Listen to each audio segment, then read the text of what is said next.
오늘은 기차를 타요 이혜인 시인의 시를 읽도록 하겠습니다.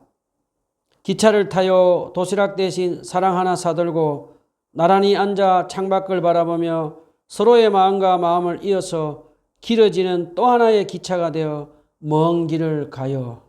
자, 오늘 아침에 우리에게 서로 사랑하며 한 기차 안에 마주보며 갈 수 있도록 해주는 아름다운 시라고 생각이 됩니다.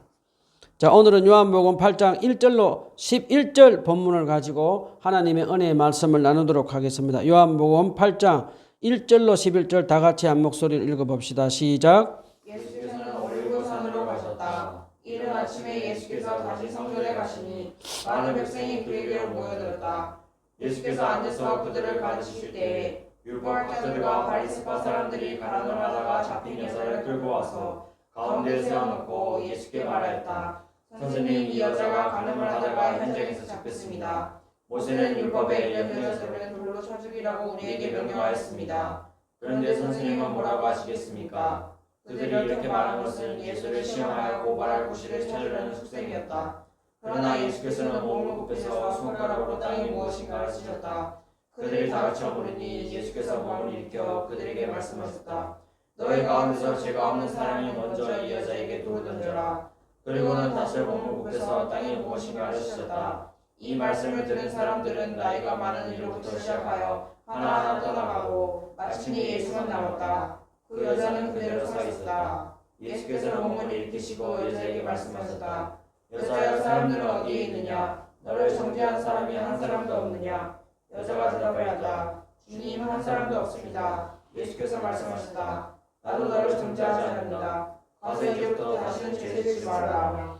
저번 주에는 예루살렘 성전에서 초막절 명절에 실로암에서 길러온 제단에 물을 붓는 초막절 행사 의식을 행하던 예배 시간에 제단 옆에 계시던 예수님이 갑자기 일어서서 목마른 사람은 다 내게로 와서 마시라. 나를 믿는 자들은 성경의 이름같이 배에서 생수가 강물처럼 흘러나올 것이다 라고 큰 소리로 외쳤습니다. 예수님은 유대인들에게 앞으로 예수님을 믿는 사람이 선물로 받을 우리 내면 안에 내주하시는 목마른 영혼의 갈증을 영원히 해결해 주시는 보혜사 성령님에 대해서 가르치신 것을 배웠습니다. 그 후에 보면 이제 많은 사람들이 예수님을 그리스도 메시아로 믿는 사람들이 생겨납니다. 그러자 예수님이 많은 사람들이 따르는 것을 보고 시기 질투를 하고 자기들 기득권의 위협을 느낀 예루살렘 사내들인 공회의 종교 지도자들은 예수님을 체포하라고 성정 경비병을 보냅니다. 그런데 이 대목을 보면 재밌는 장면이 나옵니다. 예수님을 잡으러 온 성정 경비병들은 예수님을 체포하러 갔다가 예수님이 하나님의 말씀을 근위 있게 가르치시는 것을 듣고 감동되어서 예수님을 잡지 못하고 돌아옵니다. 그러자 사내들인 공의의 예루살렘 최고 종교 지도자들은 성전 경비대를 나무랍니다. 그때 예수님께 밤에 아무도 모르게 찾아온 니고데모는 예수님을 변호하며 변화된 삶의 모습을 보여줍니다. 자, 이제 예루살렘 사내들인 공의의 최고 종교 지도자들은 계속해서 눈에 불을 켜고 예수님을 잡아 죽이려고 합니다. 이런 배경 가운데 오늘 본문이 계속해서 연결이 됩니다. 본문 8장 1절로 2절에 보면 예수님이 올리브산에 가셨다고 기록되어 있습니다. 개역 성경에는 감람산이라고도 합니다. 여기서 올리브산은 기드론 골짜기를 갈로 질러서 예루살렘을 내려다보는 팔레스틴 중앙산맥에 속한 세 봉우리로 이루어진 산으로 이곳은 풍부한 강우량과 적절한 햇빛 그리고 지중해성 기후 등으로 인하여 일찍부터 올리브 나무들이 자생하였다고 합니다. 누가복음 22장 37절에 보면 공생의 막바지에 이른 예수님께서는 낮이면 예루살렘 성전에서 가르치시고 밤이면 이곳 올리브산에서 하나님 아버지께 기도하시며 휴식을 취하며 잠을 주무신 것을 가르쳐 줍니다. 이곳은 예수님이 십자가에 못 박히시기 전에 기도하시며 밤을 지새웠던 겟세마네 동산이 있는 곳이기도 합니다. 우리가 잘 아는 대로 예수님은 예루살렘에 오시면 올리브 산에만 주무신 것이 아니고 가끔씩 나사로, 마리아, 마르다 형제 자매가 사는 베다니에 가서 휴식을 취하시기도 한 것을 우리가 알 수가 있습니다. 제가 잠깐 질문을 한번 해보겠습니다. 여러분은 기도하기 좋은 개인적인 장소를 가지고 계십니까? 저는 코로나가 오기 전에는 영적으로 육체적으로 힘들 때마다 자주 가서 기도하는 곳이 있었는데 코로나가 시작되면서 저는 그동안 그곳을 가지를 못했습니다. 앞으로 자주 가서 기도도 하고 휴식을 하며 성령 충만함을 받아서 하나님 나의 복음을 전하라는 주님 뜻에 순종하며 살아야 되겠다고 결심을 해보았습니다. 자, 이제 이른 아침에 예수님은 올리브산에서 주무신 후에 예루살렘 성전에 와서 유대인들에게 하나님 말씀을 가르치고 계셨습니다. 바로 그때 서기관들과 바리새인들이 간음을 하다가 현장에서 붙잡힌 한 여인을 데리고 예수님 앞에 찾아옵니다. 우리 여기서 잠깐 질문을 한번 해봅시다. 이른 아침에 바리새인들과 서기관들에게 붙잡혀온 이 여인은 남편 아닌 다른 남자와 간음을 하다가 현장에서 붙잡혀 왔다면 어떤 모습을 하고 있었을까요? 영어 성경에 보면 in the very act라고 본문 4절에 기록이 되어 있습니다. 이 영어 성경 표현을 보면 이 간음한 여성은 간음을 하는 행위를 하는 중에 붙잡혀 온 것을 알 수가 있습니다. 그렇게 본다면 이 여인은 지금 옷도 제대로 걸치지 않고 머리가 흥커러진 채로 수치스러운 모습으로 붙잡혀 온 것을 추측을 할 수가 있습니다. 여러분 지금 이 장면을 잠시 한번 생각해 보십시오. 이른 아침에 예루살렘 성전에서 시로라기 하나 걸치지 않고 한 여성이 바리새인들과 서기관들 앞에 그리고 정의로운 양 돌을 들고 건율을 치르는 남자들 속에서 그리고 예수님 앞에서 수치스러운 모습으로 서 있는 이 여인을 한번 생각해 보십시오. 아무리 죽을 죄를 지었어도 어떻게 종교 지도자라는 탈을 쓰고 그렇게 잔인하게 시로라기 하나 걸치지 않고 사람들 가운데 서서 재판을 받게 할 수가 있을까요? 하나님을 믿지 않는 세상 법정에서도 이렇게 잔인하게 재판을 할 수가 없습니다.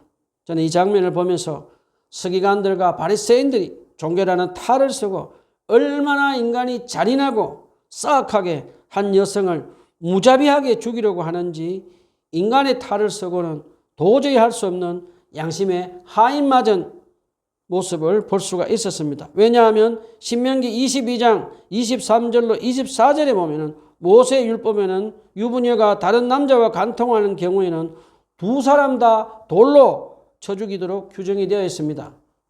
그런데 지금 바리새인들은 가늠한 여성만 데려오고 남자는 데려오지 않았습니다.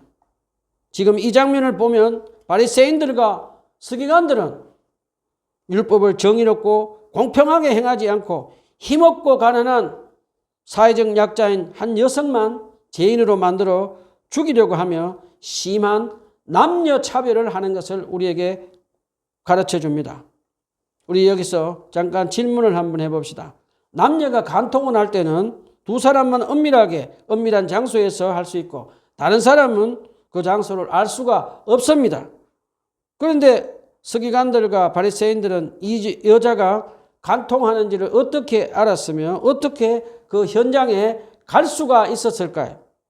여러 가지로 추측을 할 수 있지만 저는 개인적으로 아마도 바리새인들과 사두개인들이 음란한 하수인 남자 하나를 시켜서 그 여성과 간통을 하고 죄를 짓게 한 것으로 보입니다.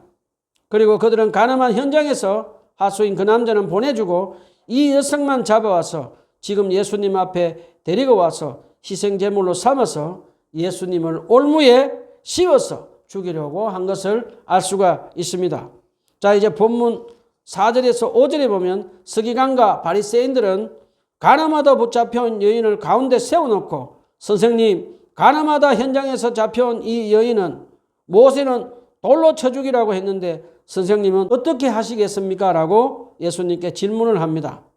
우리는 이 대목에서 서기관과 바리새인들이 얼마나 철저하게 예수님을 올무에 걸리게 해서 죽이려고 철저하게 준비했는지를 알 수가 있습니다. 그들이 예수님께 한 질문을 자세히 들여다보면 알 수가 있습니다. 만약에 예수님이 이 여인을 살려주리라고 하면 예수님은 율법을 어기게 되고, 이 여인을 죽이라고 하면 예수님이 평소 때 원수마저도 사랑하라고 가르치신 사랑의 법을 어기게 되는 것입니다. 자, 이제 서기관과 바리새인들의 질문을 받은 예수님은 어떻게 하십니까? 본문 6절에 보면 예수님은 바리새인과 서기관들이 가늠한 여성을 희생제물로 사용해서 예수님을 올무에 씹어서 죽이려고 한 것을 다 아시고 계신 예수님은 몸을 굽혀서 손가락으로 땅에 무엇인가를 쓰고 계십니다. 우리 여기 잠깐 질문을 한번 해봅시다. 예수님이 몸을 굽혀서 손가락으로 땅에 무슨 글씨를 썼을까요? 예수님의 몸을 굽혀서 땅에다 무슨 글씨를 썼는지는 알 수가 없습니다. 그런데 이 대목에서 어떤 신학자들은 예수님이 십계명을 땅에다 쓰시고 계실 것이다 라기도 하고, 또 어떤 신학자는 예수님이 그들 한 사람 한 사람의 죄를 쓰고 계셨을 것이다 라고 추측도 합니다. 또 어떤 사람은 너희 중에 죄 없는 자가 먼저 그 여자에게 돌로 쳐라라고 그 글씨를 썼다라는 말도 합니다. 그런데 우리는 예수님이 정확하게 땅에다 무엇을 쓰셨는지 아무도 알 수가 없습니다. 자, 이제 얼마나 시간이 지났을까요? 본문 7절에 보면 바리새인들과 서기관들이 그들의 완벽한 질문에 예수님이 이제 올무에 걸려들 것을 기대하고 흥분해서 빨리 그들의 질문을 대답하라고 소리를 지르며 빨리 우리 질문에 대답을 하시오 라고 하며 예수님의 대답을 재촉합니다. 그러자 예수님은 천천히 몸을 일으켜서 너희 가운데서 죄가 없는 사람이 먼저 이 여자에게 돌로 던지라 라고 말씀을 하십니다. 예수님의 이 말씀을 묵상해 보면 예수님은 그 여성의 간통죄를 인정하시지만 그 대신 너희 가운데 죄가 없는 자가 그녀를 먼저 돌로 치라고 하십니다. 그들 중에 죄가 없는 자가 있을까요? 우리 인간의 본성 중에 하나는 내 눈에 덜보는 보지 못하고 남의 눈에 덜보를 보고 정죄하려는 못된 본성이 있습니다. 그 중에 대표적인 성경에 한 예가 있는데 구약의 다윗왕입니다. 다윗왕이 자기 부하 우리아의 아내 바세바와 간통을 하고 충성스러운 자기 부하 우리아를 죽이고 난 후에 바세바와 함께 자기 죄를 숨기고 살아가고 있었습니다. 그때 하나님은 나단 선지자를 보내서 다윗의 죄를 깨닫게 합니다. 나단이 다윗에게 한 마을에 99마리 양을 가진 부자가 단 한 마리 양을 가진 가난한 자의 양을 빼앗아 갔다고 하자 그 소리를 듣고 다윗왕은 분개해서 누구냐? 내가 그를 정죄하고 죽이리라 라고 말을 합니다. 그러자 나단 선지자는 그 사람은 바로 왕이십니다 라고 하며 다윗의 죄를 보고 깨닫게 합니다. 우리 인간의 본성 중에 하나는 내 눈에 덜보는 보지 못하고 남의 눈에 덜보를 보고 정죄하려고 하는 못된 본성이 있습니다. 지금 예수님 앞에서 돌을 들고 간통한 여인을 치려고 했던 남자들 중에 간통하지 않은 사람들이 있었을까요? 안 들켰을 뿐이지 그들 중에도 간음죄를 지은 자들이 있었을 것입니다. 그리고 그들 중에 마음속으로 많은 음란을 생각을 하며 산 사람도 있었을 것입니다. 그리고 예수님 당시에 장녀가 있었다는 것을 보면 젊은이들 중에 음란의 죄에서 자유롭지 못했을 것입니다. 지금 그들은 자기 눈에 덜보는 보지 못하고 남의 눈에 덜보를 보고 정죄를 하는 죄를 짓고 있는 것을 볼 수가 있습니다. 예수님이 너희 가운데 죄가 없는 자가 그녀를 먼저 돌로 치라고 하신 진리의 말씀의 능력으로 그들의 내면의 양심의 죄를 지금 깨닫게 하십니다. 그리고 예수님이 너희 가운데 죄가 없는 자가 그녀를 먼저 돌로 치라 하신 진리의 말씀이 서기관과 바리새인들이 지금 재판을 하면서 율법을 정의롭게 행하지 않고 남녀 차별을 하며 간통한 죄를 지은 남자는 살려주고 여자만 돌로 쳐서 희생제물로 삼아서 예수님을 죽이려고 한 그들이 내면으로 지은 죄들이 순간적으로 들통나고 그들의 양심의 가책을 느끼게 합니다. 우리는 여기서 말씀으로 빛이 있으라 하자 빛이 생기고 말씀으로 창공이 있으라 라고 하시자 창공이 생기게 하신 창조주 하나님이신 예수님의 진리의 말씀이 얼마나 큰 능력이 있는지를 볼 수가 있습니다. 너희 가운데서 죄가 없는 사람이 먼저 이 여자에게 돌을 던지라라고 하는 예수님의 진리의 말씀이 서기관들과 바리새인들과 돌을 든 남자들의 내면의 양심을 찌릅니다. 그러자 늙은이부터 젊은이들 한 사람 한 사람들 돌을 내려놓고 부끄러운 듯이 조용히 그 자리를 떠나갑니다.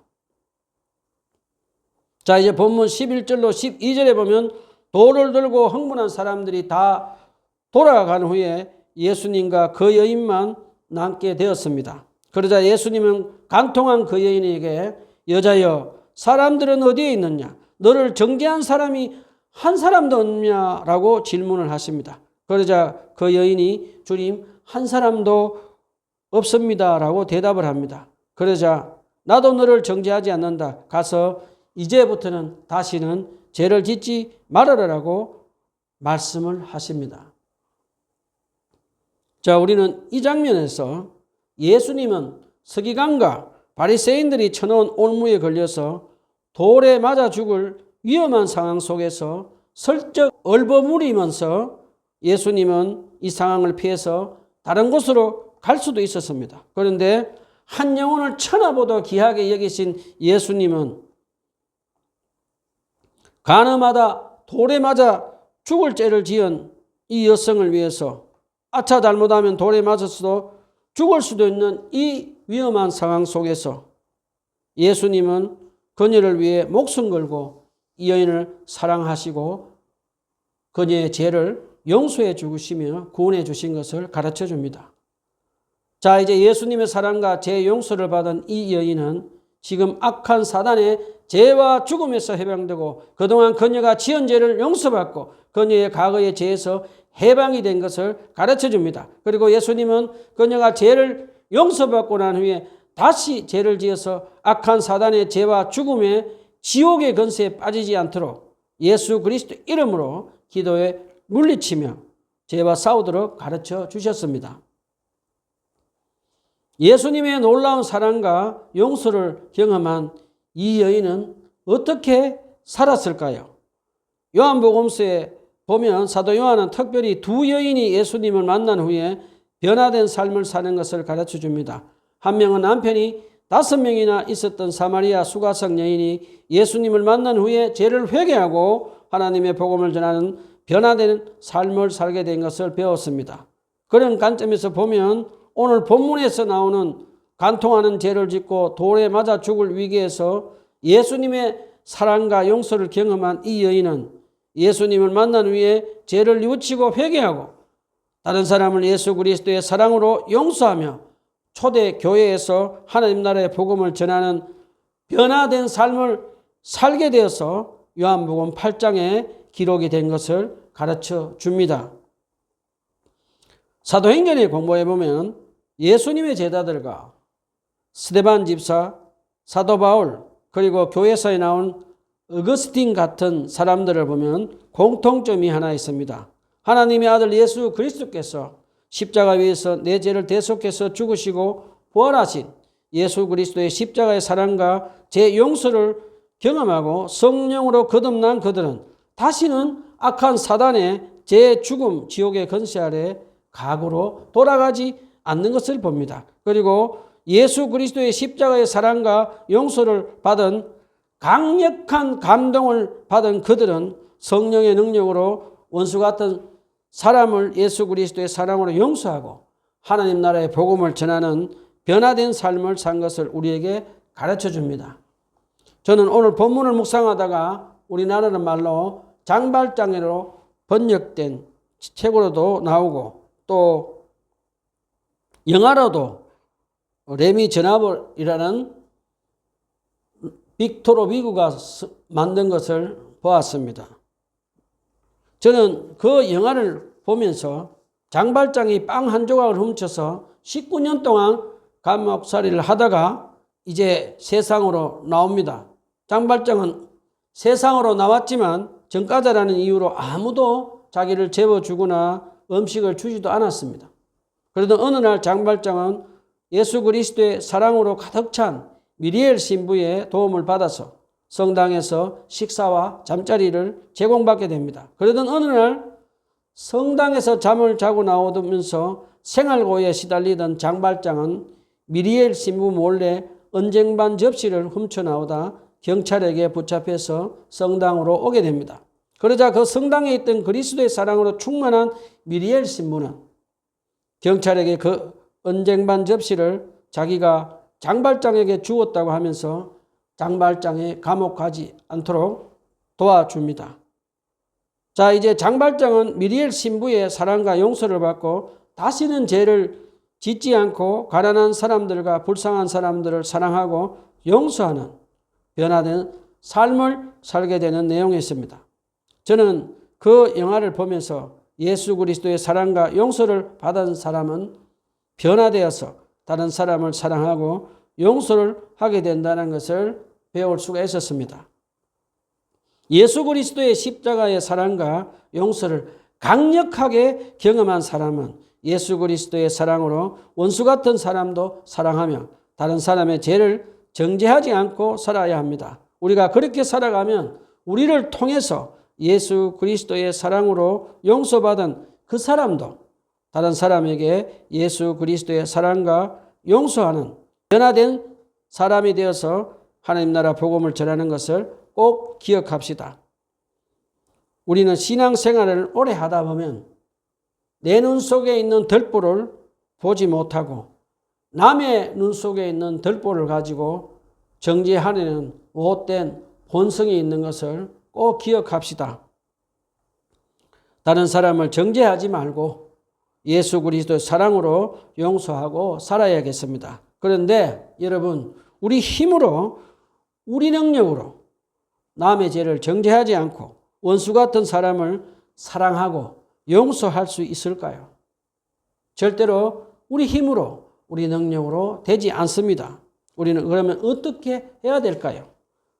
저와 여러분은 날마다 내가 과거에 얼마나 큰 죄인인가를 기억하며 예수님의 십자가의 사랑과 용서를 받은 죄인이었던 것을 잊지 말고 기억합시다. 저와 여러분은 예수님의 십자가의 사랑과 용서를 받은 죄인이었음을 잊지 말고 남의 죄를 정죄하지 말고 원수 같은 사랑까지도 예수님의 사랑으로 용서하도록 성령님의 도우심을 받아서 기도하고 또 기도하고 기도해서 변화되는 삶을 살면서 하나님 나라의 복음을 전하며 삽시다. 여러분 중에 아직 예수님을 믿지 않는 분 계십니까? 오늘은 간통원에서 죄를 짓고 돌에 맞아 죽을 위험에 처한 여성을 사랑하신 예수님은 돌에 맞아 죽을 위험 속에서도 그녀의 죄를 용서해 주시며 변화된 삶을 살게 해주신 것을 배웠습니다. 아직 예수님을 믿지 않는 분 계시면 예수님이 여러분의 죄를 대신해서 십자가 위에 죽으시고 부활하셔서 여러분의 죄를 용서해 주신 것 믿으시고 성령님을 선물로 받아서 하나님 나라에 살면서 남의 죄를 정죄하지 말고 예수님의 사랑으로 다른 사람 죄를 용서하고 변화된 삶을 살며 하나님 나라의 복음을 전하며 사시기를 간절히 부탁드립니다. 기도합시다.